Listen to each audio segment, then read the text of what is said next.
Hey, friends, it's Mark from the Where Do Gays Retire podcast. I want to tell you that I built something close to my heart, LGBTQseniors.com. It's a free, welcoming online community for LGBTQ seniors. We've got forums, private messaging, real conversations, and monthly Zoom meetups where members from around the world connect, laugh, and feel a little less alone. No algorithms, no noise, just real people, real talk, and real community, all completely free. If you've ever thought, I wish there were a space like this, well, now there is. And if you enjoy what I bring to the table, I hope you'll find it in your heart to buy me a coffee or even a few to help keep this community going strong. So please visit lgbtqseniors.com today because connection matters and pride doesn't retire. Thank you.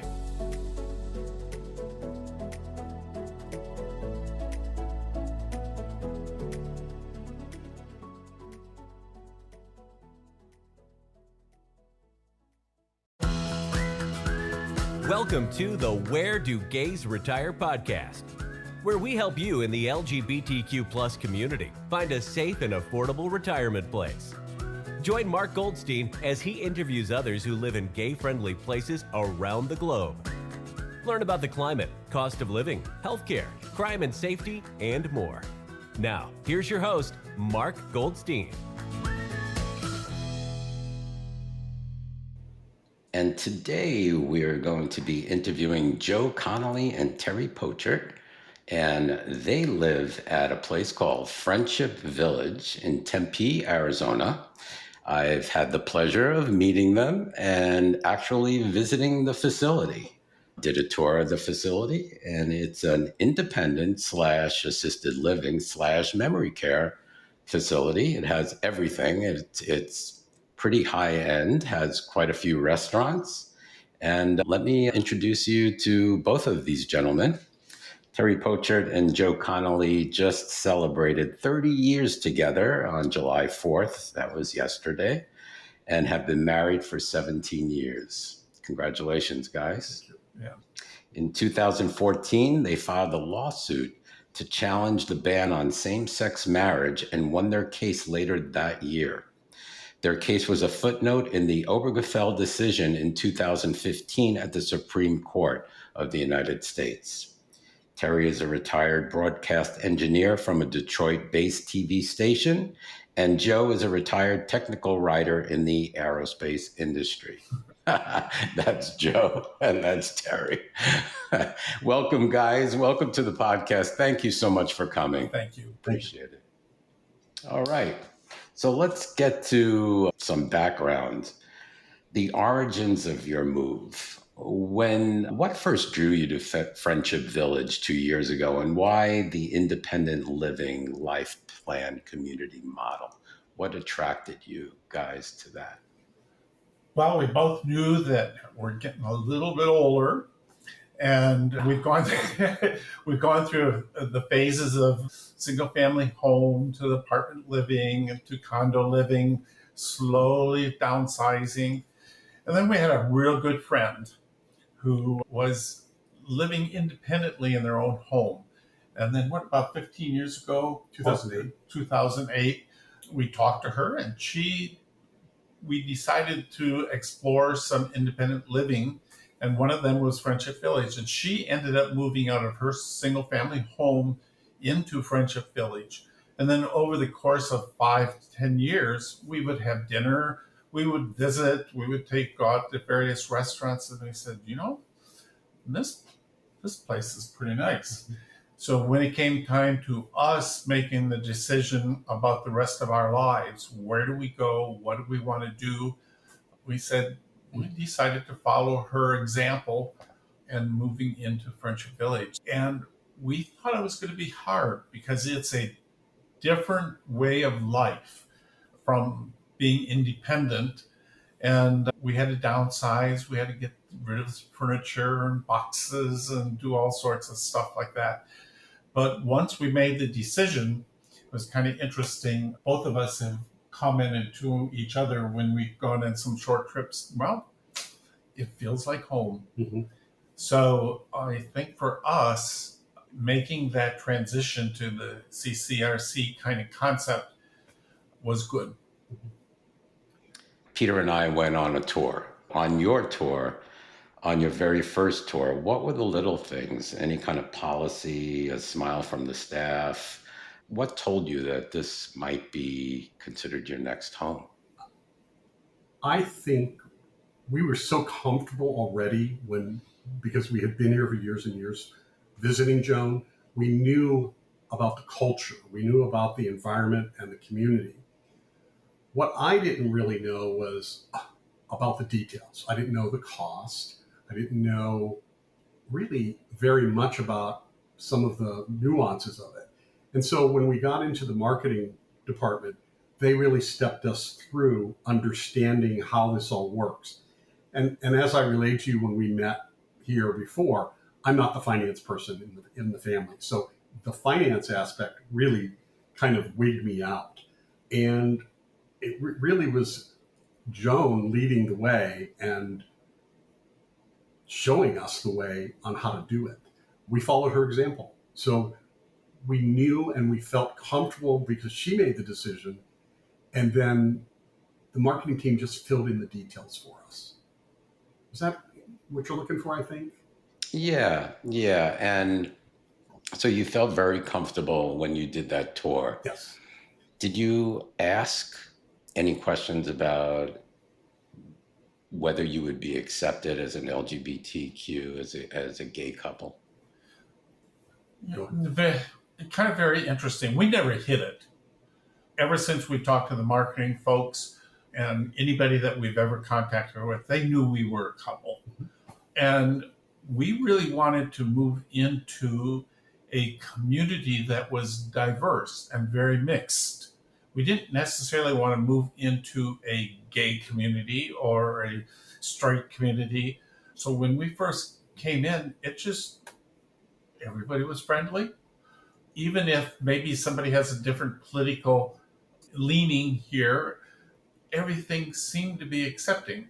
In fact, we know that there are different political aspects in this community, but we actually have classes on civil dialogue, different types of religion. There's a lot of effort here to really educate and keep us as a community. And so we just knew it was safe. Mm-hmm. I think the word I would use is respect. There's respect among people of differing political views, religious views. It's just comfortable. That's good. That matters a lot. That makes a big difference. Yeah, people have to be respectful for one another if you're living in this type of community with a bunch of all different, backgrounds. And Mark, we actually intentionally decided to be our true, authentic self. I mean, for all of our career, both of us have had, nose jewelry, and at work I hid it. Terry did too. But when we moved in here, we're at the point in our life where we're going to be ourselves. And we said, to heck with it. This is who we are. And so it was liberating, but it was also comforting to know that it wasn't an issue for people. That's good. In fact, they say, that's the guy with the nose ring. And I'm with you. I mean, I'd be like, I'm too old for this shit to hide anything, Frig that. All right. So let's talk about living essentials. Without getting into specifics, the entrance fee and the monthly plan. So the way this type of facility works, how did you evaluate the upfront entrance fee versus the predictable monthly fee? And what peace of mind does the all-in model give you? So it's like everything included. Explain that to us. Well, it was a little bit scary for us because the entrance fee into a CCRC, Community Care Retirement Community, I think that stands for. We visited several communities in the area and decided on, of course, Friendship Village, primarily because it was a completely nonprofit. But the entrance fee is steep. But for us, we sort of compared it. Okay, we sold our home.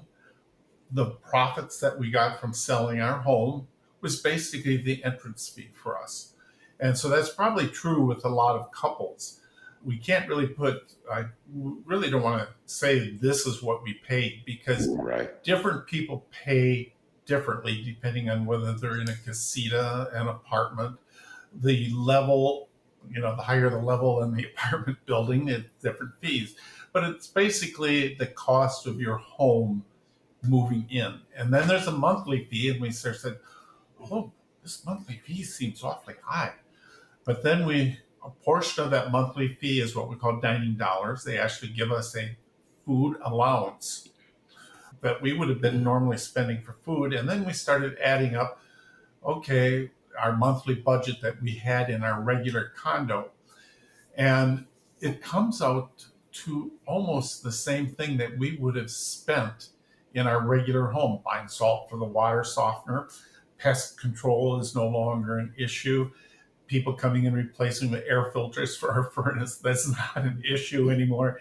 House cleaning is not an issue anymore, because all that now is included in our monthly fee. And it was like, oh, maybe our monthly fee isn't so steep after all, because we were paying so much monthly when we were living independently in our own home. So ultimately, our finances just almost transferred. It wasn't like, oh my gosh, I got to buy into this and it's going to break me.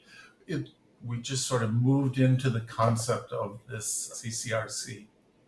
And Yeah. as I said earlier, that I'm not the finance person, this concept kind of wigged me out. I was pretty nervous about doing this. And when they sat us down and explained it, and then we looked at it, and as Terry said, he added up all those fees.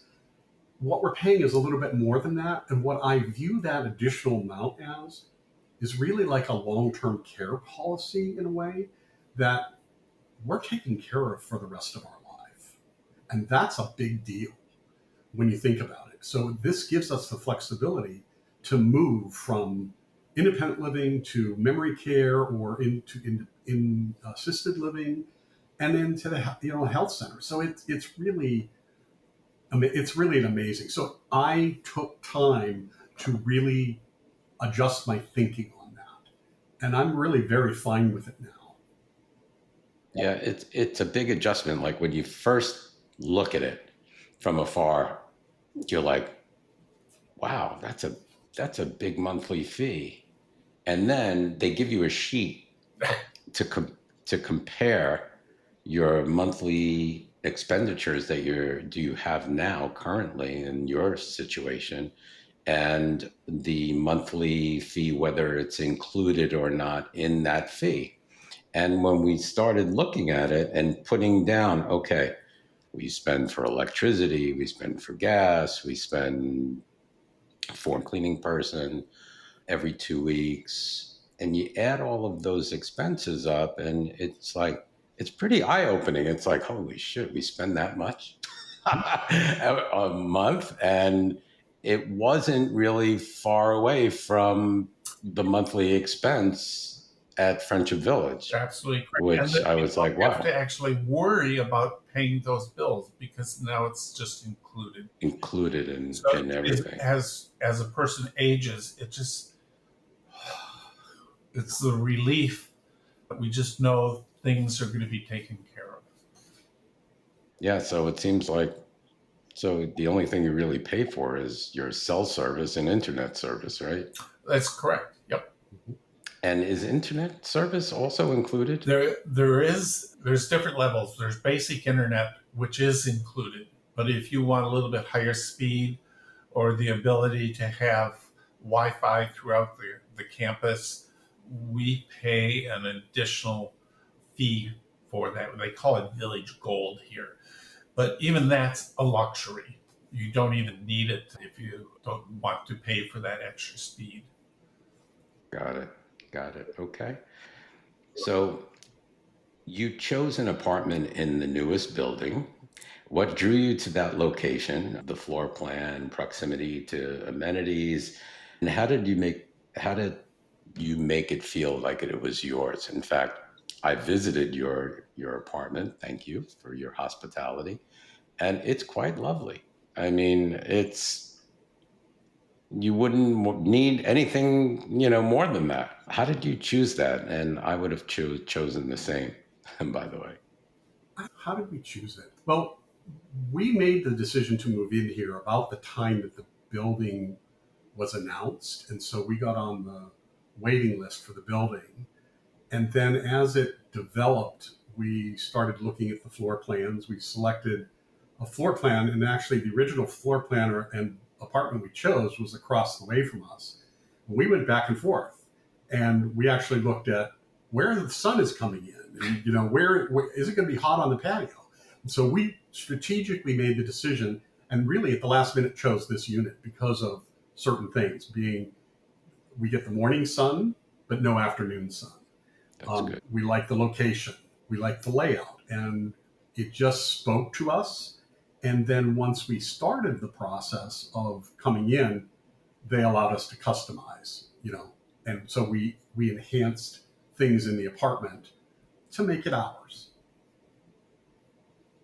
So pretty much everything, just like a sort of like a condo. It's maintenance free for you. So landscaping, exterior keep up, the housekeeping. Don't they do like your bedding every week or two? Yeah, they will do what we call the large sheets. And they do, well, we put them in a bag, put them outside the door. We have two sets. We simply rotate. It's pretty cool. So Is that weekly? it's weekly. Yep. And we sometimes do it weekly. And then if we happen to be go on vacation or something, then we do it every 2 weeks, whatever. But it's pretty cool. And they'll even do towels, although we have a little washer dryer here and it works out really, really well. Yep. Okay, and they give you a washer dryer just in case you need to do that. And okay, and now you have, I saw the social activities. So there's a whole building in there for, you know, if you want to do weaving, if you want to do ceramics, if you, I don't know what else they have, wood shop or. Yeah, my goodness, it's painting, it's pickleball, it's sports. If you sit in your apartment or your casita by yourself, it's your own fault. There's just everything is going, so much going on. And if you have a certain talent, you can probably find some people here that doing the same thing, and you create a little group, and away you go. It's absolutely amazing. And every week they send out an agenda. These are the things that are happening. And we have major entertainment on Tuesdays and Friday nights in an auditorium that are usually attended by 75 to 150 people. And it's usually a band, choirs, local talent, sometimes really, really good talent. And so even if you're not very mobile, as you were getting older, there's always stuff to do. That's good. And you don't have to go very far either. You know, And it's broadcast on an internal channel for those who cannot get down to the Oh, wow. Interesting. Yeah, so they do, I've seen the pool, I've seen the gym, I've seen, all the facilities, those restaurants too. yeah, amazing the food. we we were recently on on a cruise, and we sort of commented to each other, the food is better here than on the cruise ship. It's amazing. On the cruise ship too. Now, you would never think, I would never think like a facility, an independent assisted living place would have, would have a restaurant, but these restaurants were pretty, I mean, I've eaten there. Yeah. So you guys treated us to dinner, which was very, very nice of you. And they even have a formal restaurant. Oh my gosh. Yes. Where you're supposed to be dressed up and business casual. And it's a great place to entertain guests sometimes. And they're like, oh my gosh. Yeah. A gourmet restaurant. Who knew? And Yeah, it's wonderful to have it right at your fingertips. You know, So, when our friend Joan lived here, she was disabled and in a scooter, and so she didn't get off campus much. And so when we came over, she always wanted to get off campus. We always wanted to stay here and dine in the restaurant. So we sort of negotiated that, you know, we do 1 week out, 1 week in, and it has always been amazing. Always the buffet, the salad bar. There's such a thing as the Friendship Village 15, which means as soon as you move in, you're going to gain 15 pounds. It's a true thing. I don't need that. No, but that's why we have the fitness center. That's right. That's right. Very good. Okay, so everything is done for you. Let's get into a little bit about community and culture. So everyday inclusivity, though it's not an LGBT, it's not a 55 plus LGBTQ place, campus, but what everyday signals or policies on the wall, staff greetings, bulletin board notices remind you that you're truly welcome? I remember reading something, in fact, on my tour, they did mention something about LGBTQ, about their programs that they went through with Sage. Yes. The management on their own, without the prompting from the Pride group here, went and became Sage certified. I don't have the name properly at the tip of my tongue, but they got 100% participation from the staff. So when we moved in here on the welcoming coffee day, because we had a lot of people moving in September, October, when they did the coffee, we told our story about filing the lawsuit, and we got applause from the staff and from the community. And after that, we had so many people coming up to us telling us that they have a son or they have a daughter or they have a brother or a grandson and that is LGBTQ in the community. And it was really heartwarming. And that alone said to us, we made the right decision. But Terry has an experience. I'm going to let him explain it about the security guard who drove up and stopped you. Do you remember? Oh, yeah. I was walking over to our little cafe one time, and all of a sudden, the security uses all these golf carts, zooming around the community. And all of a sudden, this guy comes up behind me, Terry. And I said, oh, what did I do wrong? It's a security guard trying to follow me. And he pulled up beside me. He got out of the cart, and he came up. And he gave me a great big hug. He says, my daughter is gay. I'm so glad you guys are here. And it was like, oh my gosh. It's just Wow. Yeah. So I think it's time for LGBTQ people, just be who you are, be in the community. I think we affect more people than they affect us. And I think to be in a community where you can just be yourself, it's phenomenal. Mm-hmm. And of course, I don't know if you visited the Friendship Village website. They actually have a whole section about diversity, and they're not ashamed of it. They're not trying to hide diversity like some businesses are now. They actually live it, and they mean it. Mm-hmm. So it's really been good for us. That's so important because the fear is, and you hear all these stories that, people have to go into a nursing home, and in the nursing home they have to go back into the closet because nobody wants to be out. Nobody kind of understands their situation, so they go back into the closet. And that's what I think most of the LGBTQ plus community fears. They don't want to be stuck into a place where they're not themselves. They spent all of their years coming out. That didn't happen overnight. And who the hell wants to go back into the closet when you get old? And I want to be, if I'm in hospice, I want my partner there with me, sitting beside the bed. And I want the staff to know that we're a couple. going through this process of our end of life together. And we know here we're going to be safe. Respected. No, there's that word again. Yep. Did you guys compare different places when you were looking? Yes. And there is a for-profit place in downtown Tempe, and we got good friends who live there. So we certainly don't want to speak negatively, because some of these places are really nice. And if you'd like to be in a urban downtown area, that's kind of a cool place. And one of our friends has sight problems. So this is entirely in a single building that she can navigate without having to go outside or go walking. So that ends up being really a very positive thing.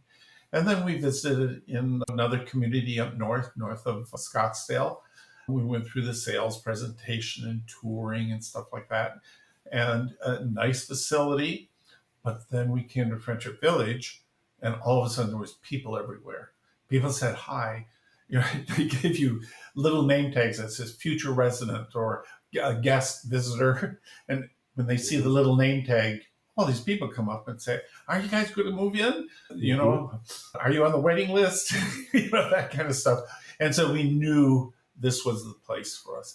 And the fact that this is a nonprofit place was very intriguing for us, because we knew that we didn't have to report to shareholders and things like that as far as the success of the community.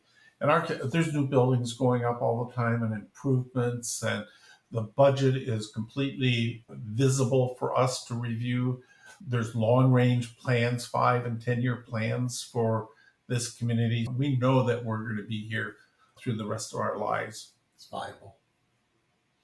The thing that scares me, and I kind of like thought about it, it's like, what happens if the company goes out of business? Mm-hmm. Did you think about that? Yes. And so this concept of long-range planning was very important for us. And we knew 2 people on the board of directors of this community. And both of them, that was, you know, Ross and Tom, they spoke very highly about the place. And the fact that there was a long-term vision for the community is very exciting. We have some older apartments that are being torn down, and a brand new building is going up. Phase 3, I think they call it. And then there's going to be a phase 4. They bought some additional property next to the community for future expansion. So we feel very comfortable here. Awesome. All right. So as far as being included and inclusivity, everything is, you can't ask for more at this facility. You're absolutely right. All right. They don't require it, but they encourage us to wear little name tags with their names on it. I've noticed. And with that, oh God, is this? But that helps. We thought, oh God, this is silly. You know? No, because I forget everybody's name as soon as they tell me. Yeah. And so we walk around with these, and it helps the staff when it comes time to putting our dining dollars in the register and things like that. And so we walk out the apartment door sometimes and we say, "Oh, we forgot our name tag." And we go back and stick our name tags on, because we found it's really, really helpful. I mean, we were visiting. We didn't have name tags. I was like, "Oh, we're like a sore thumb out here." Yeah. Everybody has "my name is," you know, on them.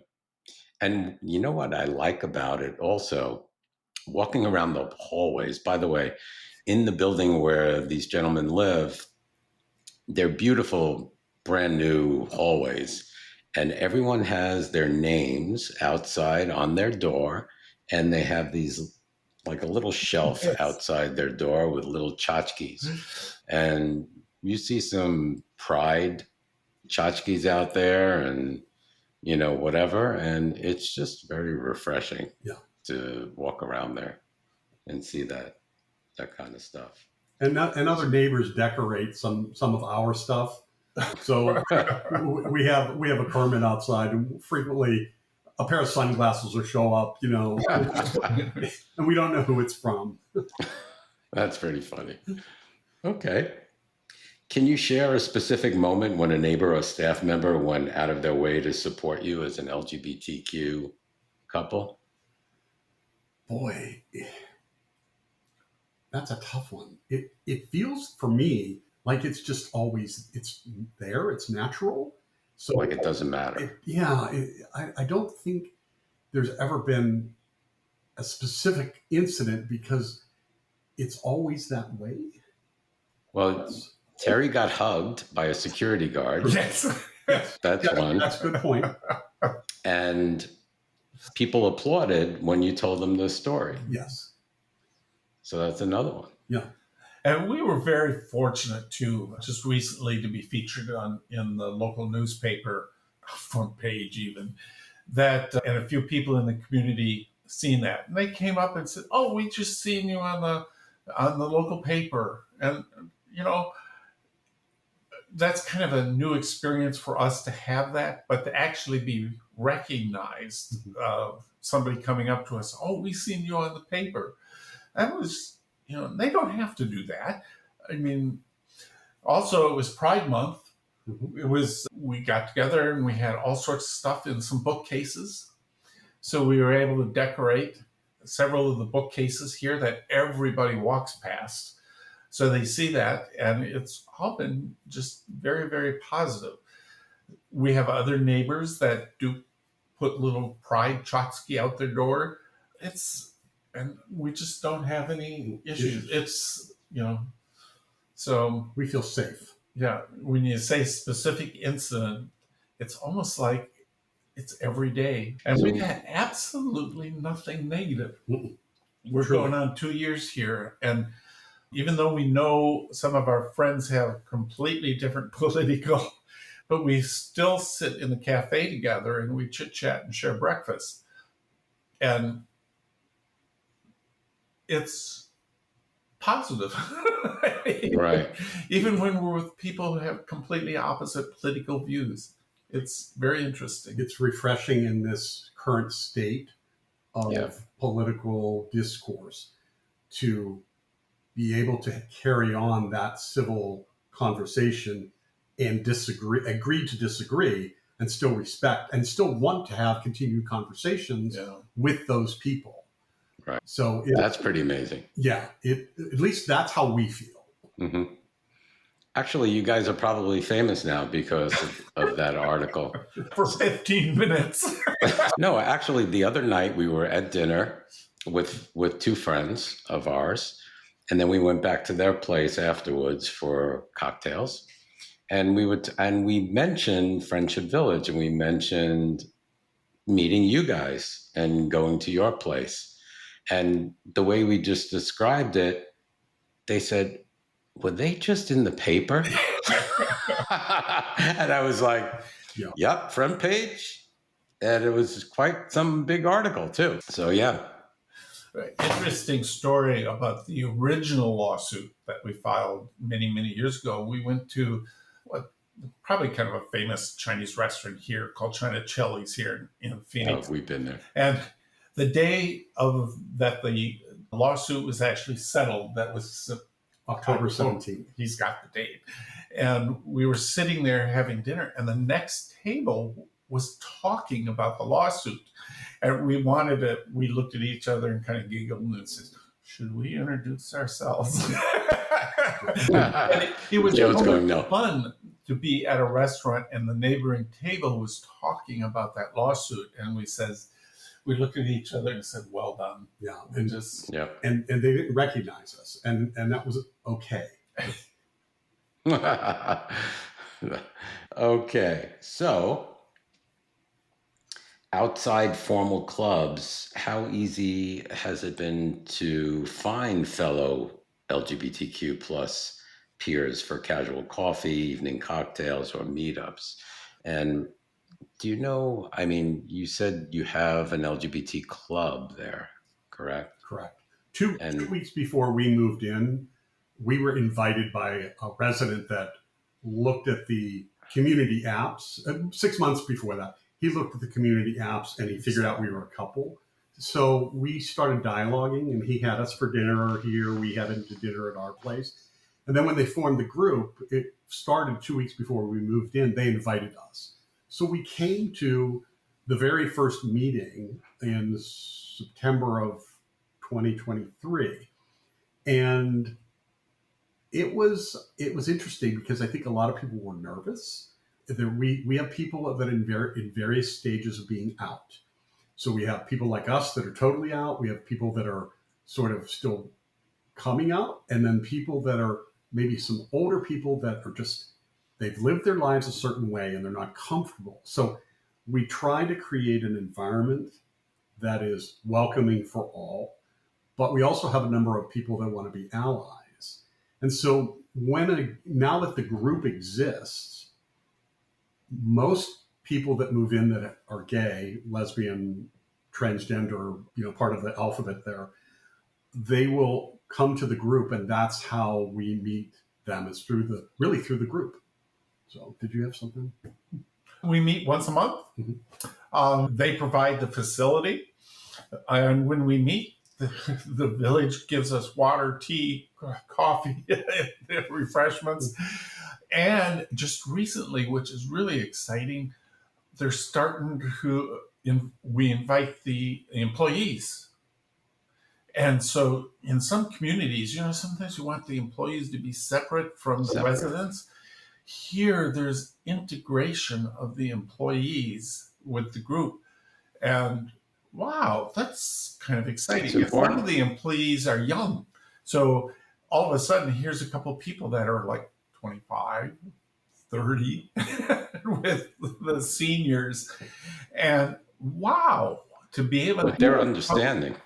To be able to actually... And I think it's good for those employees, too. Mm-hmm. That the employee can be out. Right. Say. So, and are we still going to have to work on this in the future? Probably. We'll probably have to work on it forever to be welcoming. But to be welcomed both by the residents and the employees is kind of exciting. And the group has got allies. In other words, grandparents who have got gay kids.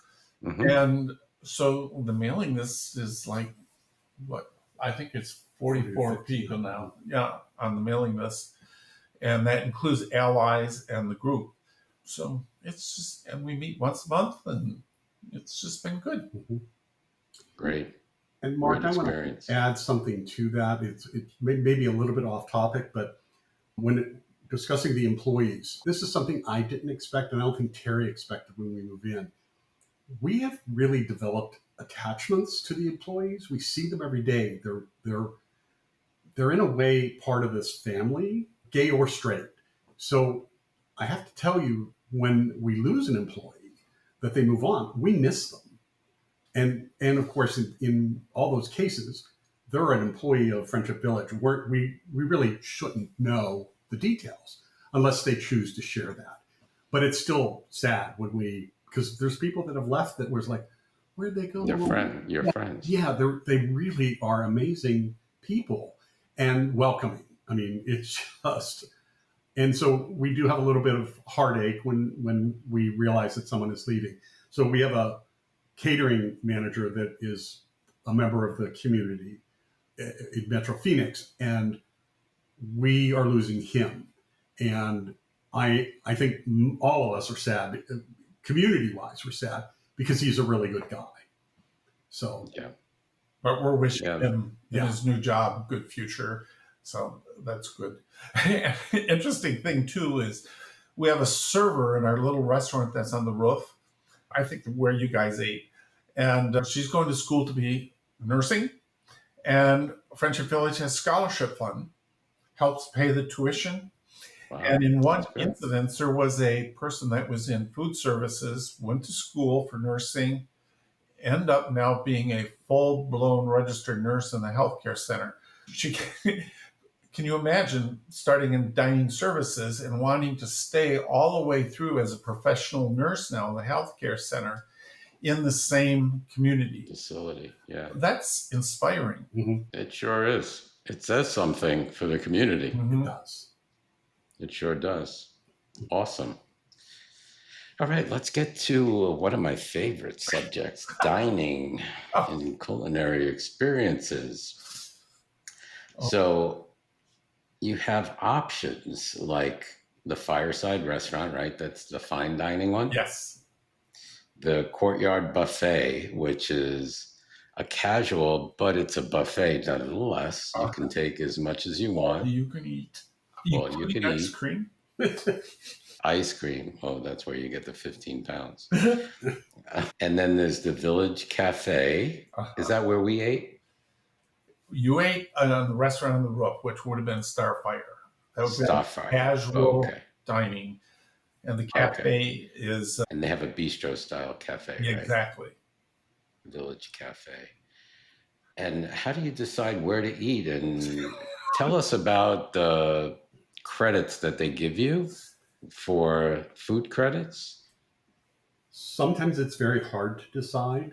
So what we do is we will look on there is an app that the village has where they post the Starfire specials. So we'll look at the specials for the week and we'll say, oh, we want to do that, that, and that. And then we look at the buffet menu, what's happening there. And the buffet menu has a 5 or 6 week rotation of menus, I think it is. So we'll And look at that that. And then so the that charge cafe, changes too. it does. And then the cafe has a standard menu, and then they have specials. So it's very difficult at times to decide what you want to do. Sometimes it's just soup and salad at the buffet. Sometimes it's the full buffet. Whatever floats our boat that day, that's what we do. And a part of our monthly rent is dining dollars. And the dining dollars basically is encouraging all the residents to have really one very, very good meal a day, at least. And so that is how the money is kind of allocated, that you have enough to get you through the month to have we probably eat better here than we ever have. Mm-hmm. And then sometimes, because we don't use all our dining dollars, because we just do soup and salad sometimes, or we do a sandwich at the cafe. So that money then is simply deducted off of our dining dollars for the month. So we really just don't have to worry about it. In fact, the fact that there's dining dollars that actually encourage us as seniors to eat good. Mm-hmm. And I'm not sure that if we lived in our single family home, we would eat as good as we do here. And I think that adds to our quality of life. Mm-hmm. Having well-balanced meals on a regular basis and lots of dining options, I think it keeps us independent living much longer than we would be outside of a community like this. And Well, I'll tell you, my meal, I had salmon, and that was really good. mm-hmm. And that's a standard menu item. Yeah, I mean, it was really good. I was very pleased, and I took a tour of the buffet area. So they explained, I believe you get something like $17 and change dining dollars per day per Correct. person, Mm-hmm. right? Correct. And if you don't use it, you lose it. Correct. Yeah, but if you don't use it all, it basically goes back to the community. So it's not like wasting money. Wasting it. But we do, it is kind of fun. We watch the balance of our dining dollars go down, and then you can sort of decide, well, maybe we can pick up some additional ice cream for some snacks. So we watch our dining dollars kind of go down a little bit, and you can see other residents do the same thing. So sometimes if you have 1 or 2 days at the end of your dining dollar month, Mm-hmm. they're down there buying some extra few items. Right. Just because you have it. Exactly. We're almost ashamed to let anyone know what we have in our freezer right now. Mark, another thing I wanted to add, we were living in the condo and I was working.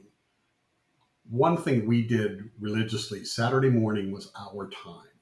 So we made breakfast at home, and that was every Saturday, unless we were traveling. And that was really, for me, quality time with him because I was out of the house a lot. When we moved in here, that changed. We don't cook at home. We don't do that Saturday morning breakfast thing. We go down to the cafe. And now it's not only Saturday, it's 2 or 3 times a week. and we see our friend Jim and another friend Jim, and we have a table that we always sit at. It's our new routine, and we love it. And then we don't have to cook or clean up. And if you see somebody sitting alone down there, we just say, "Hey, do you mind if we join you?" Yeah. I mean, it's improved our quality of life. Yeah, Very much. yeah, and it's different. I always like that kind of cafe culture, like the European cafe culture. Yep. You know, you sit down, people watch, and so it's kind of the same thing. You know, you sit down at a table with others, feel like you're on a cruise. Oh, we should add. There's also alcohol here. Oh, I forgot about that. Yeah. And I was gonna mention that too. There's a So couple there's the little- Starfire Rooftop Brewery. Oh my gosh, they brew our own beer. So you wouldn't think an independent assisted living memory care place had their own brewery that brews their own beer. And that's kudos to the management of this location. Seriously. Mhm. It's like, who ever heard of that? Yeah. It's like, yeah, I went into the brewery and I was like, wow, they actually have a brewery here. And they have a full bar. Chef. So have you ever had their beer, by the way? Yes, and it changed. You know, they have some traditional beers, but then there's always a couple little special things. Now, the interesting thing, though, are the alcohol. Our dining dollars cannot go to the alcohol. So if you want alcohol, that is an additional expense. And of course, I probably don't drink very much, so it's not a big deal for me. But you can create what we call an Embers account. And so if you go to the bar and order a drink, then that money is deducted, and then you can put an extra $100 on that account. But that is something extra.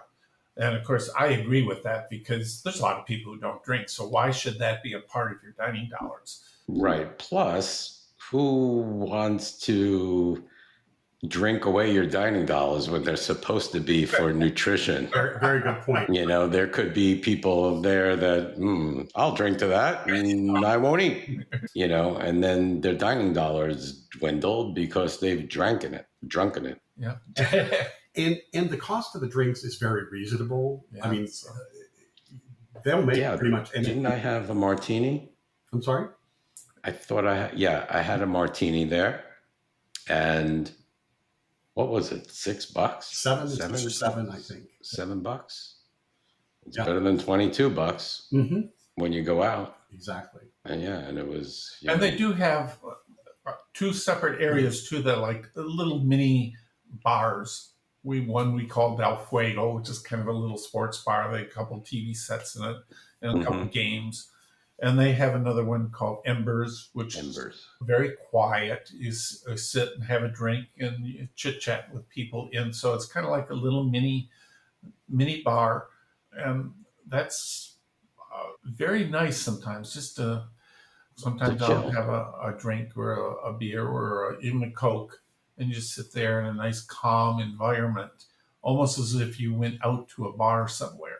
And it's really very, very nice. And then the rooftop, it's basically, even though the restaurant can be closed, the rooftop is 24/7. So you can go up there in the evening and take a beer up there and sit on the roof. And it's just nice. And in the winter, do they have the fire burning up there? They got fire pits and heaters on the roof. Summertime, there's misters up there. I mean, it's I don't know. It's an amazing place for us. And we're even surprised sometimes a little new thing happens, or they do a little Oktoberfest or Cinco de Mayo, and they have a little party with some special food. There's always something happening. Mm-hmm. Awesome. Yeah, I mean, between the brewery, the sports bar, the Embers Lounge, and all the dining facilities, you can't really ask for more. I mean, it's great. It really is. Yeah, I was totally impressed. Yeah. Mark, I have to say, I'm not a big beer person, but I'm impressed with what they have done upstairs with the brewery. I'm not a dark beer person, and they crafted this one beer called Zombie in a Blue Dress, and it was 12.5% alcohol. Mm. And they wouldn't serve it in a standard beer glass because it was so powerful. It was a small wine glass, and it was potent, but it was very good. And for me to go on about a dark beer like this is not. It must have been really good. Awesome. And so we have that all the time. And we have a full-time brewmaster. Yeah. So it's met very him. professional. Yeah. I met him. Yeah, very, very cool. And at our meeting last Thursday, Cole mentioned that they took a bunch of beers, I think, up to Flagstaff, and one of the beers won second place in the contest up there. So Wow. and Starfire is open to the public. Reservations can be made through Open Table. However, from the menu, I think it's a 20% upcharge for outside people who don't live in the community. But it really isn't. There's no tipping. And there's no tipping.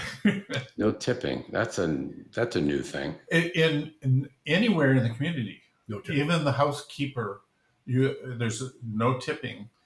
But they do encourage near the end of the year, they do put an employee Christmas fund together. And then people can contribute to that. And then that fund has a algorithm or a formula to distribute money to the entire staff, which includes the landscapers and maintenance people. Everybody then, when we contribute to that, then benefits. So that's kind of their tip. It ends up being a year-end bonus. And it's so nice then to know that money then gets distributed to the entire employees. If you tip at dinner, sometimes does it go to the line cooks or anything like that? So and if you don't want to contribute to the Christmas fund, if somebody is a little tight on their money, then it's all confidential. Nobody, I think they said that one year somebody gave $5, and then other people will take their dining dollars and maybe take 20% of it and make a larger donation to that fund, which you would have maybe used as tips. But there's no obligation. So wouldn't it be nice if the place that you work for paid you a livable wage that you didn't need a tip? Yes. That would be quite different. Okay. So onward. Let's talk about activities, clubs, and hobbies. So with the creative studios, ceramics, weaving, there's so many things to do. Oh, jewelry, painting, woodworking. Then there's sports, pickleball, shuffleboard, bocce ball. Art. And photography, right? Yeah, there's photography, quilters. They even have special machines that do certain things for the quilters to cut pieces out and stuff like that. They just bought a new planer for the woodworking shop. And there's some wow. Once a year they do an art festival where the employees will bring all their shares out either for sale or simply to display. There's some amazing artists here, just absolutely amazing. And so as you get older, you still have an outlet for your creativity here. And I'm not sure that you can do that in your own home sometimes. And Terry mentioned employees, but it's employees and residents attend. How did I say employees? So employees are included in that. So it's important that they get their showing, and it's really nice that the employees are included in this art fair. And I think it may happen twice a year. It might. We're not sure. I've only been to one. What have you guys gotten involved in any of those? I'll answer that first. When I moved in, I was not retired yet, so I was still working. So I consciously decided not to do anything because I needed to focus on work. So now that I am retired, I am entering things slowly. I'm going to be very methodical about what I decide to do. I have a couple things in mind that I'm looking at. But I haven't made a decision. I'm still adjusting to being retired. It's kind of a weird. I am too. It's a big, He's adjusting to it's a me. big adjustment. It is. And so I'm still trying to find myself in retirement. So I'll let you go from there. We've been very active with the LGBT group. We have gone to the Gay Men's Chorus at Tempe Town Center, organized free buses to go to. They're not necessarily free. I think we pay $6 every time we want to take a bus. But there's concerts we go to. Well, the Gay Men or the rodeo. That's the yearly big thing. A bunch of us go to the rodeo. So here comes a Friendship Village bus pulling up from the rodeo, and all us senior citizens pile out. It's great. It's fantastic. And so there's activities like that. Although I'm taking a little bit of a break at the moment, I've been really involved with what we call the AV group, because we have an auditorium that has video cameras, microphones, speakers. We have these performances that require all sorts of sound amplification, things like that. We have a little AV control room. We call it the Crow's Nest. And there's a lot of opportunities for stuff. And so we're doing a little vacation now, so I'm taking a little bit of a break on some of those volunteer activities. But it's just like there's almost too much going on. So do they put on shows in that? I saw the auditorium. It was quite nice. Did they put on shows there? Every Tuesday and every Friday evening is a concert, a real professional concert. There could be a band, it could be a choir, the play. And they even residents put on plays, which are a lot of fun. But most of the entertainment is very, very professional. Outside groups come in. In fact, there's one group, they actually want to come in and perform all the time because they get a good reception, and it's not just playing for the old folks. It's really entertainment. Yeah. Very cool. All right. So we have plenty to do between the studios, the LGBT club, the arts, and the fitness. So they have a full gym. I visited. Yep. And a year-round pool. With a pool. Yep. Indoor pool. No, it's an outdoor pool.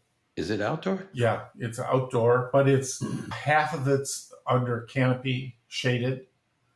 So It's really very nice. And there's a hot tub. And part of that fitness center, Mark, I wouldn't call it a full gym because there are some machines that are specifically not there because older people have some health issues, such as knee problems. And so there's one machine that they do not and will not ever have, and it's related to the knees. And I cannot remember what that machine is because I was looking for it and they didn't have it, and they told me why they didn't have it. But also in that fitness center, there are trained staff that will do evaluations and help you learn how to use. I'm sorry. And rehab. And there's rehab. So it's a professional group of rehab. So if you need rehabilitation services, you can actually have that done here. You don't have to go off campus. Very convenient. Yeah. Okay. So on-demand support and healthcare. So assistant in living safety net. So as fully independent residents, how comforting is it to know that all of these services are on call if and when you need them?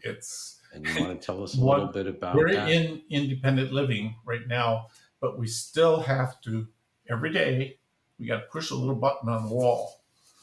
It says we're live. And if we don't push that button on a daily basis, we get a call at 11 a.m. in the morning and it says, "Hello, guys, are you okay?" And if we don't get an answer, all of a sudden somebody will be knocking at our door, checking on us. Yeah. Again, it was like, cool. We're independent living. This sounds a little bit silly, but think about it. I mean, wow. Yeah. Somebody check up on you daily. That would have never occurred. Never happened living on your own. Home. And if all of a sudden we need to have some kind of a call button That kind of stuff is available for us. And there is full-time, what we call AILs, or assistance in living, I think is how, assistance in living. And it's a full 24/7 staff that's here. We had one lady on last Thursday who fell in the public area. People pulled a little cord, and bam, they were there. So there's this AIL system always available for us. Very So comforting. do they assist you in your own home, or do you They go to the assisted living area? they would assist us in our own home. So in other words, this lady, if let's say we fell in our apartment, we were able to get to our little cord. They will come to the apartment. They will help us either get erect, get into a wheelchair, or evaluate the situation, call 911 if necessary. But there is that trained professional, kind of that immediate staff that's Is that always included? there. Pardon?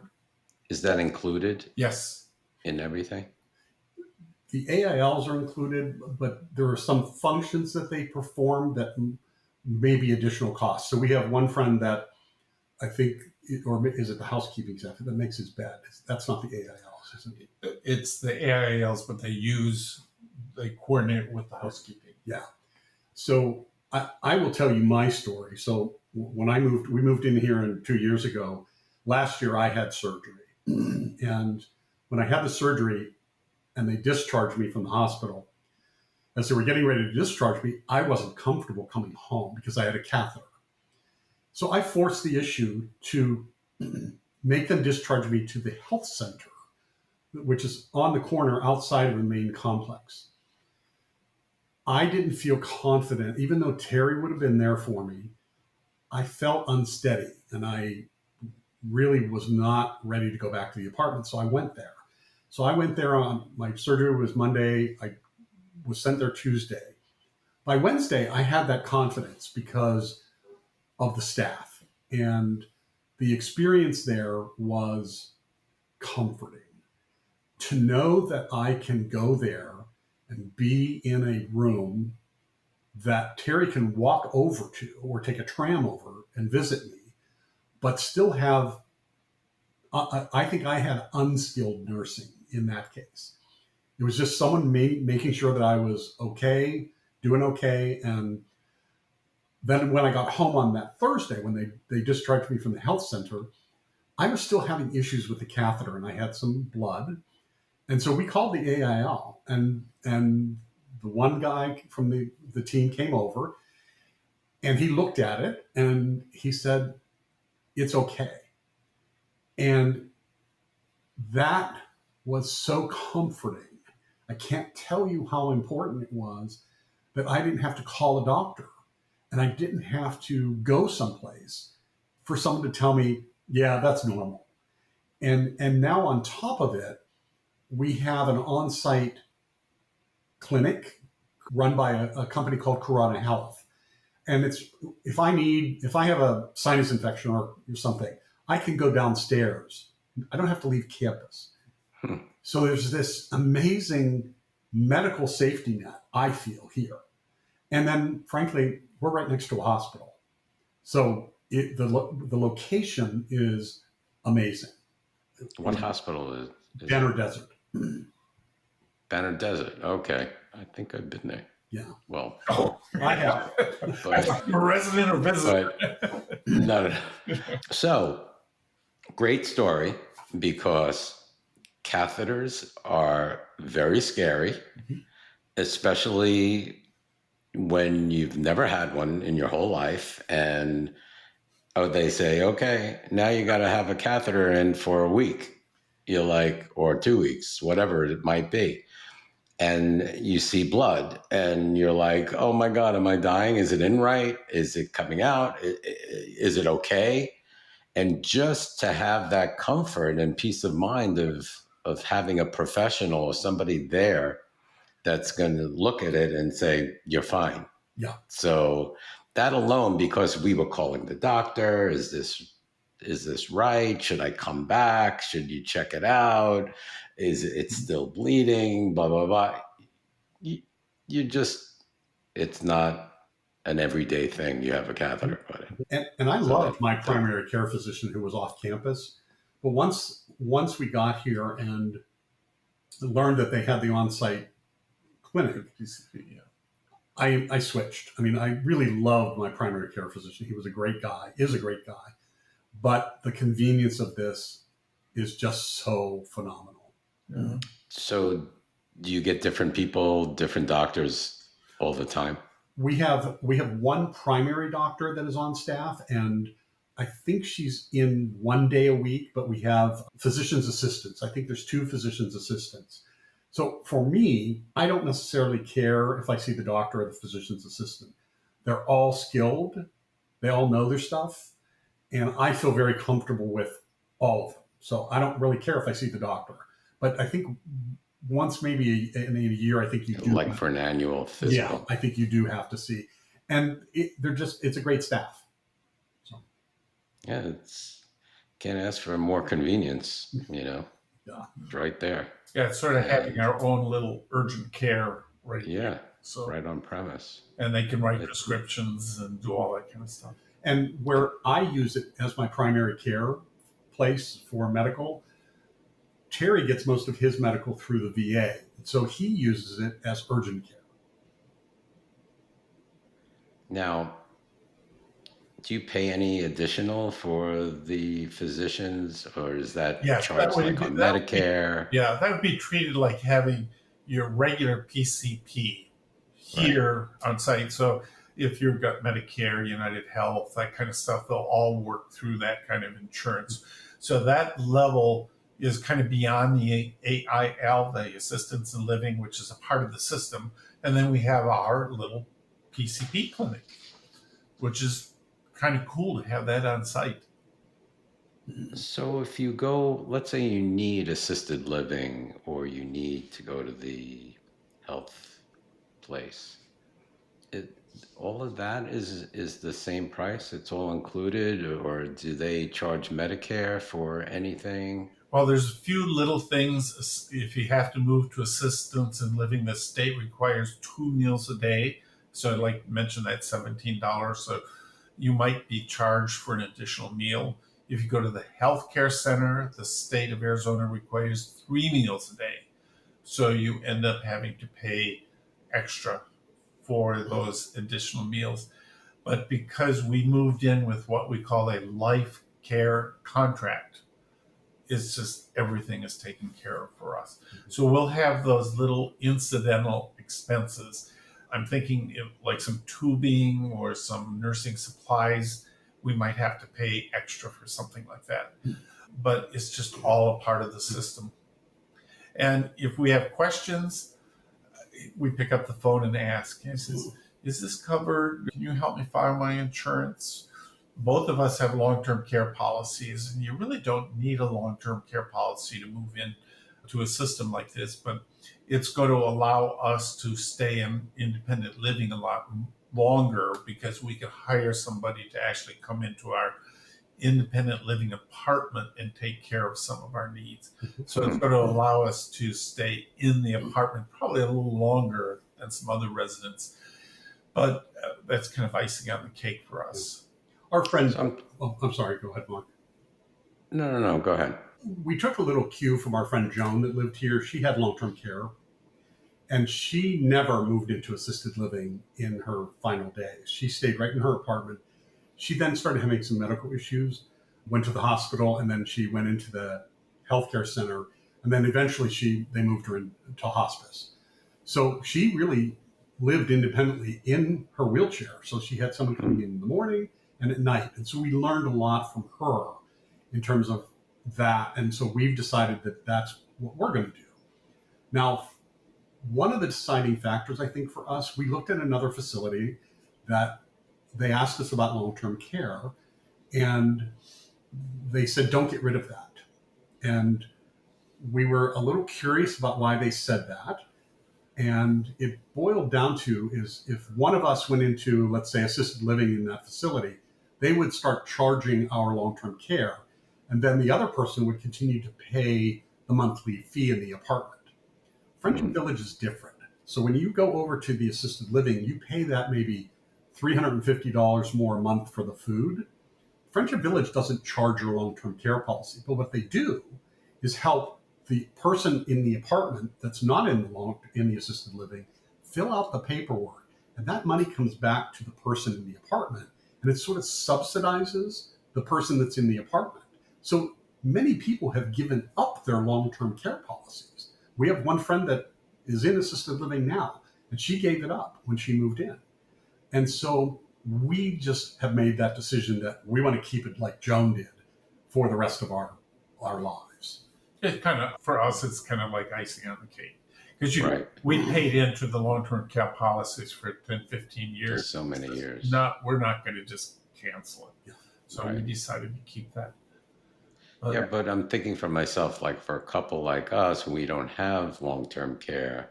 This would be the perfect answer, really, Yeah. Yes. So because you're in, independent living for such a long time. And if you do need help, you can have somebody come in for independent living without even going to assisted living. Yeah.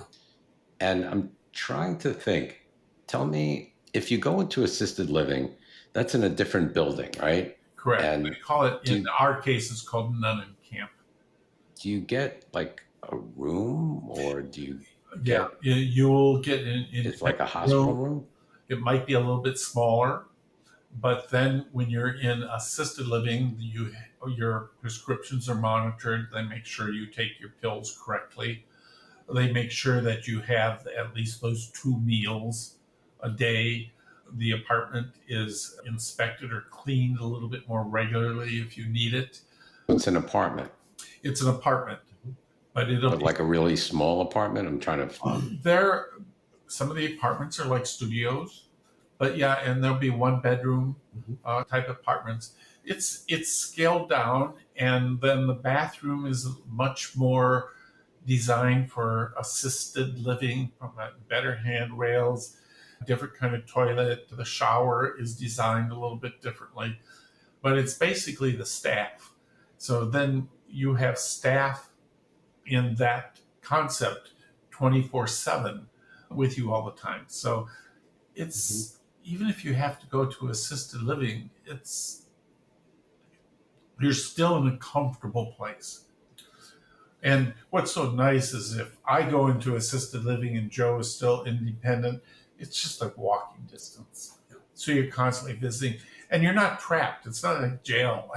So you're in assisted living. You're mobile. You can get out, walk around, use the facilities, that kind of stuff. And there is a dining area in that facility.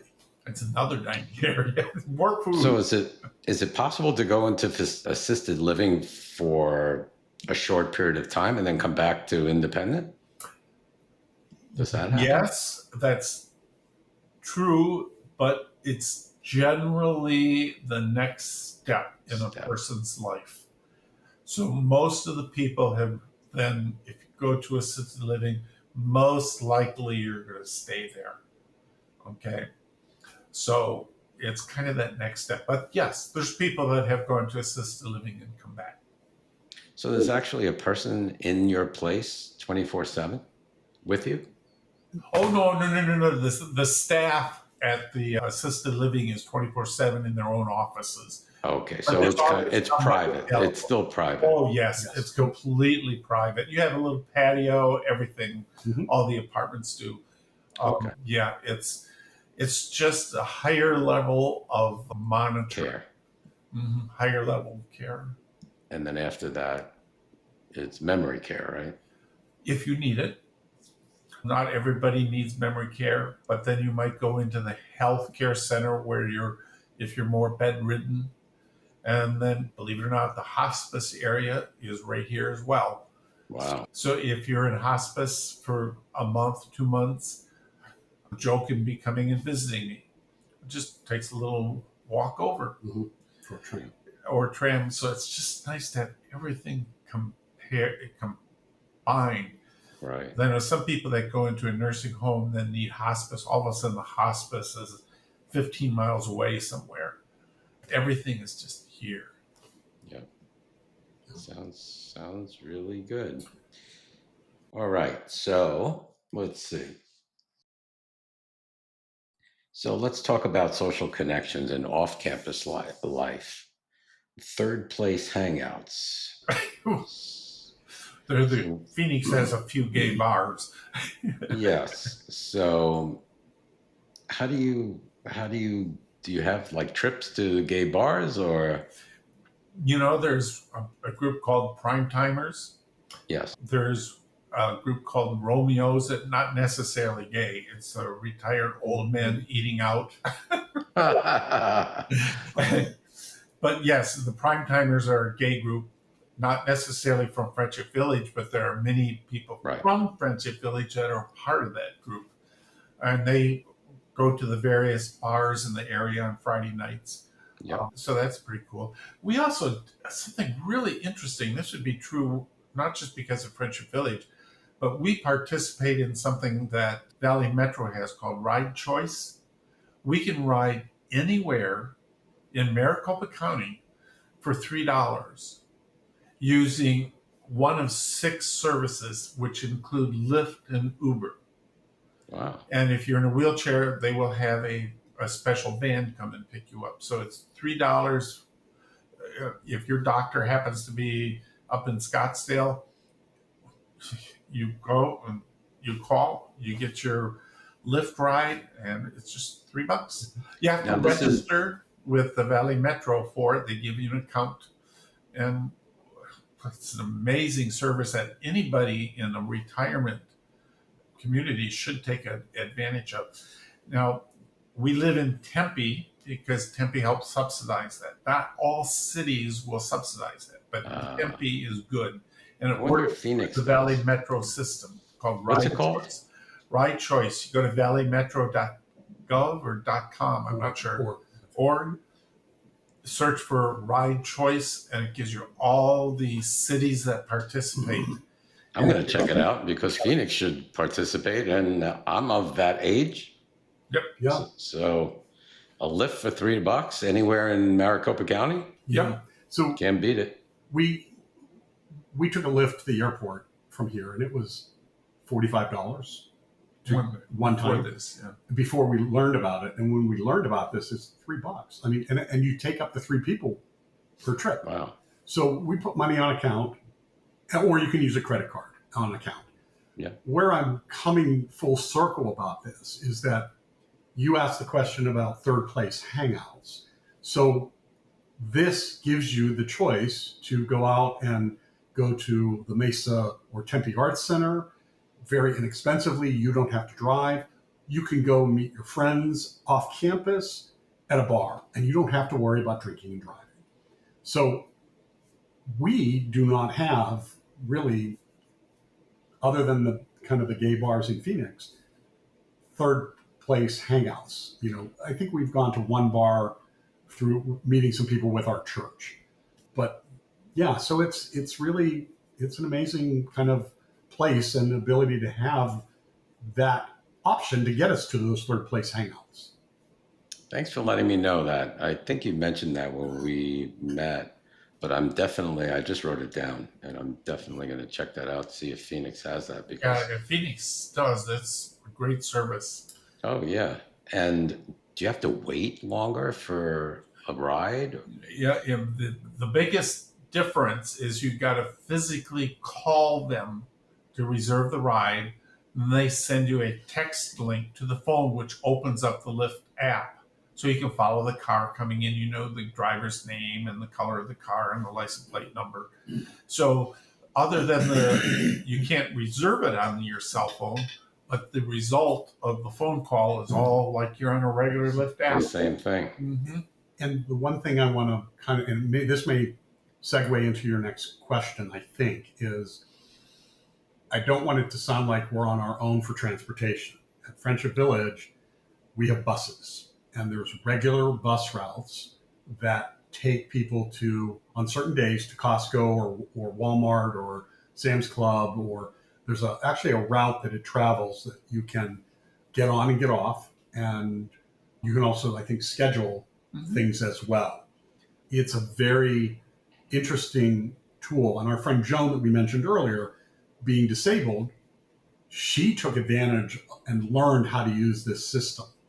And she's pretty much waned her driving. She had a special van to drive and she could drive, but she started using the Friendship Village shuttles for a lot of things like symphony and those events. And it's very reasonable to, you can't operate a vehicle for what they charge, So the shuttle, the Friendship Village shuttle, you pay for it? If it's a scheduled ride to, let's say, the symphony, yes, that is $6 complete round trip. Wow. But then round trip. Certain shuttles like Costco are free. There's specific routes that are daily that are free. On Sundays, there's at least 3 or 4 churches where the shuttle is completely free. We belong to Dayspring Methodist Church, and 9:30 in the morning, we can jump on the bus. It takes us to church. Bus waits. Church is over with. Come back, and that shuttle is free. So certain things are free, but like easily to get to a church service is nice because they're taking you off site to regular functions. I want to know how Costco works. So if you take the Costco shuttle, do they wait for you till you fill up your cart? Yep, they'll fill up the cart. They may wait an hour and a half or something like that. Then you put all your little goodies in the back of the bus and bring it back. And they drive it back to your, do they drive you back to your apartment? Yes, they'll actually take you to the apartment and they'll actually drop you off? help you move the stuff into your apartment. Holy moly. No kidding. Yeah. It's, I don't know, it's like... We have never done it yet, but we know we Are will. you doing it? We know we will. Oh, we go to Costco like every 2 weeks. Yes. We got to get our toilet paper. And spend your $100. Every time we go to Costco, we have a minimum of $100. Oh, yeah. No, we spend way too much. But okay, that shuttle is very interesting. I like that. And I will tell you that your Costco shopping will go down living here because, most of the stuff you buy at Costco is food here. But so it will change your shopping habits by moving. Spending. Yeah. And I'm sure it'll change your grocery habits as well, besides Costco. Yes. Yeah. Because you get that food allowance. Right. And what else do you eat? It's the things that we need are toilet paper, paper towels, maybe some minor cleaning things. It's really minimal. Or if we want to cook something special, or we're going to a friend's house and we want to make something, then we have to get the things that we need. So we'll go to Fry's or, Costco or wherever. But yeah. But you usually don't stock your refrigerator. Our refrigerator is stocked with leftovers from the restaurants because we can't. I'm not kidding. We just went through and froze a bunch of things because we're not going to be able to use them anytime soon. So yeah, it's more take out containers. Gotcha. Awesome. All right. So if you can give one piece of practical advice to another LGBTQ couple considering independent living here, what would it be? Move in early. Do it when, don't wait to move in. We know of one person that tried to get in. Friendship Village does 2 things. They do a cognitive test and they do a financial analysis. So I will tell you, I was nervous about the cognitive test. It really kind of freaked me out because I couldn't remember or recall some of the things. And we passed, but it was still nerve-wracking to go through it. Then the financial side. So once they told us that the cognitive passed and we had the financial, even though I was wigged out about the finances, they told us, yeah, you can do this. It was a great comfort. And I did not want to move in here as young as I was. I was 63 at the time. And I didn't want to be the youngest person here. But in looking at it, you're going to get the best buck for your money. Bang for your buck. Bang for your buck by moving it early and then progressing through the system. Yeah, see, you have to be completely independent living in order to enter the system. If you wait till you're no longer independent, well, you're done. Yeah. So that's a huge decision. Somebody says, "But I'm doing good. I'm healthy. I'm doing this," but that's But the you time. don't know what tomorrow brings. That's right. So that's the time to make the decision, or at least go investigating these kinds of facilities. And for us, we don't have kids. We need to be in a system that we're going to be taken care of, because we can't rely on other people. So we have to rely now on this community to take care of us as we progress through our stages of life. And I'm sure when you're looking into everything financially, because what brings to my attention or my mind is like, wow, it's such a, it's a large amount of money that you have to put up, up front. And could my money do better if it's just put into a bank, into a safe investment, blah, blah, blah. If I lived in a condo or a place on my own, I'm increasing equity in my investment of my condo or my home, whereas here there is no equity. Correct. So I'm sure that was a big concern. Now, there is several different plans here in Friendship Village that some people can buy into the system that allows their heirs, if you do pass away, to get a return on some of the capital.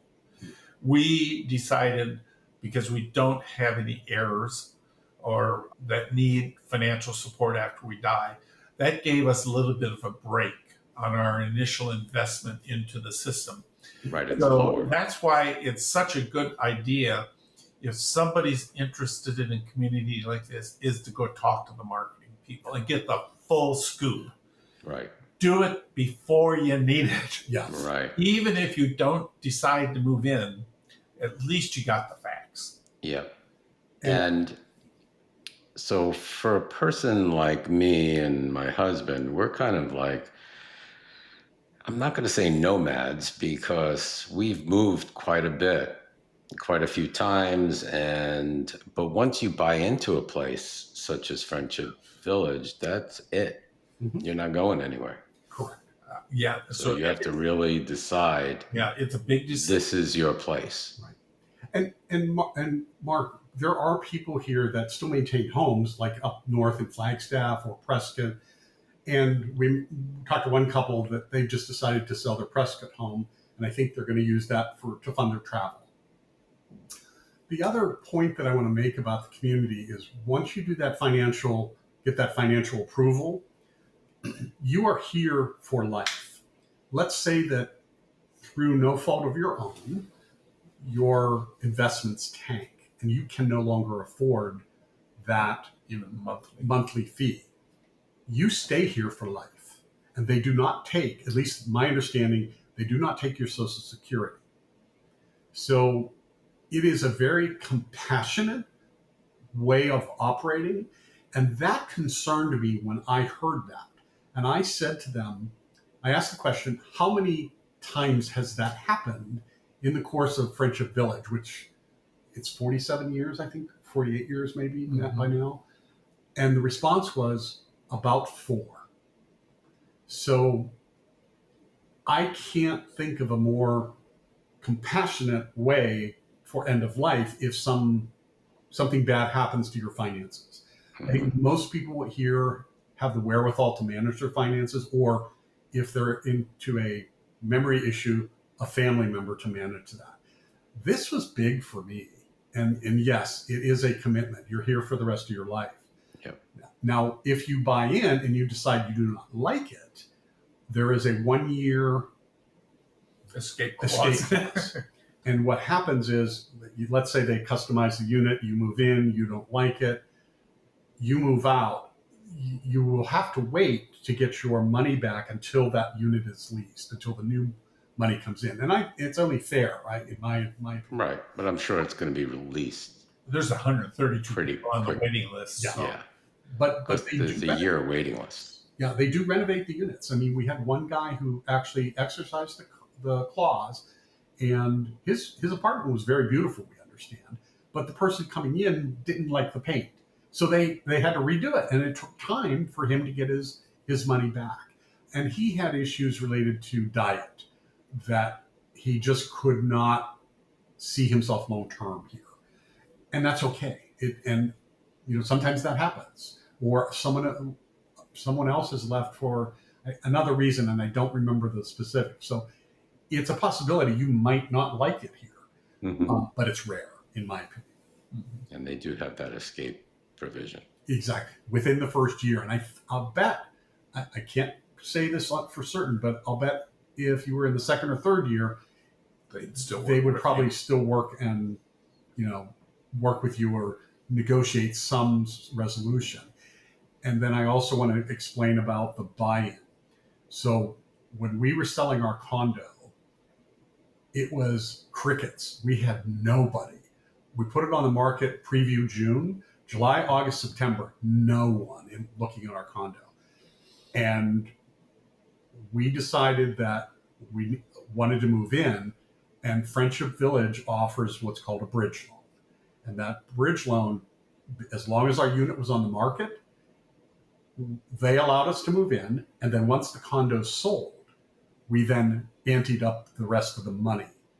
And according to the contract, we had to pay a very reasonable interest rate. But we didn't pay any interest. They just decided, fine. So we had a bridge loan free, even though there was going to be a 6% interest on it. But we can't guarantee that they'll do that. Yeah, for somebody else. But that was very comforting too, because we, as a couple, we needed the funds from the sale of our condo to finish the buy-in. Yeah. Yeah. Because we did not want to touch our 401ks and some of our other retirement, other investments. We just used our house asset to the buy-in. Yeah. And as far as I understand it, for that escape clause, I think it's kind of prorated. So the more months that you live there, they lessen the give back. Which is only fair and you've used it. That's why you need to, before you think you need a community like this, go talk to the marketing people and the sales people and get the facts. Yeah. That's the best advice, because every community is going to be a little bit different, but visit them, get the facts before you need it. Right. So for advice and reflection, if you could tweak any amenity, policy, or service to make Friendship Village even more welcoming, what would you change? I can't think of anything off the top of my head, but what we do have in place is the resident app. And if you have an issue with something, any resident is free to make a suggestion. Dining, there's a dining committee that routinely reviews dining and food issues. If there's safety issues, you are free to raise the issue to the staff, and generally they're very receptive. So it's not a this is the way it is. It's really resident driven, in my opinion. So if you have anything. The resident apps are kind of interesting. That's an app on the phone or your computer, which you always have instant access to almost everything. All the menus for the dining stuff, the various committees, the various activities. If you don't know what's going on, it's your own fault. Okay. One thing that's kind of interesting, we had kind of a sensitive circuit breaker that kept tripping on our dryer. When you go and fill out the little work order on the form, you're always advised to be completely dressed when you submit the work order, because if you submit the work order, there's probably going to be somebody at your door in a half an hour. True. And it's really the truth. That's great. At least during the daytime, Monday through Friday kind of things, when you submit a work order, they're on top of it. What happens if you need, you have a light bulb that needs to be, and you don't want to climb on a ladder? Do they come? Fill out a work order. Our furnace filters, all that stuff. They'll even help hang pictures and all that stuff. Mm-hmm. In fact, they do not want you to climb on ladders. Yeah, I could see why. Yeah. Like I did today. Oh, Because, well, my husband actually did today. I just held his legs while he went up on the ladder. So the best advice I've got is get the facts before you need them. It's a tough thing. The decision is, but we're healthy. We're living comfortably. We've got a nice condo, all that sort of stuff. And we're just fortunate that we got the facts. And I'm going to circle back to our friend Joan. She was 75 when she moved in here. Mm-hmm. And after she got the facts, she came, we were having dinner one night, and she was literally crying about making this decision. She had to sell her condo in Chicago, her house in Ahwatukee. And she said, I don't want to live with old people. And I think either Terry or I said to her, Joan, you are an old people. You don't do this. And we were actually, she would call us in the middle of the night, or she'd have to call the fire department because her scooter died and she needed to get into bed. This added 10 years quality to her life. Yeah. So and we believe that it's going to do the same for us. Mm-hmm. Just the comfort factor of being who we are and living in this environment, it's really amazing. So I'll see future residents and I'll go up and tell them what a great decision you made. That's excellent. I mean, yeah. Looking into the future, where do you see yourself, or how do you see yourself? Are there going to be new clubs, new dining going on? Do you have any idea? I forget what somebody asked about some activity, and I said, I don't think that activity exists. And I says, but start it. You'll probably find somebody here that will create this activity for you. And my thing is, look for a community that looks like it's going to be here for the next 50 years. Yeah, We are that's tough. constantly seeing improvements here, new buildings going up, dining menus changing, the golf cart security, there's constantly new carts, upgrades. We don't see old stuff here. So to me, we see a long-term plan for this community. And I'm not sure all communities are like that. So that's why you got to investigate. Do your homework. Do your homework. Watch podcasts. There you go. And what I do like about it is nonprofit. Yeah, and that was a big decision for us because we knew it was going to be run differently. Mm-hmm. Mm-hmm. Yeah, and the way you describe it, it's for the better. But, it's like downtown Tempe, there's a beautiful concept called Marabella. Mm-hmm. And we know three families that live there and love it. And that's a for-profit. Mm-hmm. And so you do your homework. Right. Yeah, and for certain people, that is the way to go. For us, this was what we thought was best for us. Great. Any words of wisdom other than that, guys, to our audience? Joe and I are always open, either through you or through the podcast. If somebody really wants to reach out and talk to us personally, we welcome that. Mm-hmm. So if there are people that have questions, that are interested in the community that we live in, we come and have a meal with us or talk with us. Mm-hmm. We'll be happy to share our experiences. That's great. And I will share that, it sounds like we're making this out to be like this ideal place to live. And it's very good. It is not without some problems. We had some move-in issues, but the key was that the management and the staff of this place acted quickly and fixed them.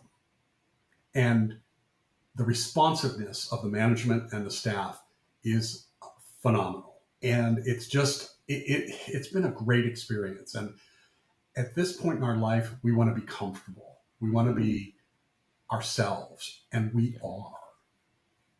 That's wonderful. That's great. Well, thank you, gentlemen. I really appreciate the opportunity to speak with you and to our audience. And we'll talk soon. Perfect. Take care. You too. Thanks, Mark. We You're just need to welcome. get you in here now. See you soon. Take care. Too. Thank you for listening to the Where Do Gays Retire podcast. If you enjoyed today's episode, please subscribe to our podcast and consider making a donation by clicking the coffee cup on any page at www.wheredogaysretire.com. Each cup of coffee that you buy costs $5 and goes towards helping us continue the podcast. Thank you for your continued support.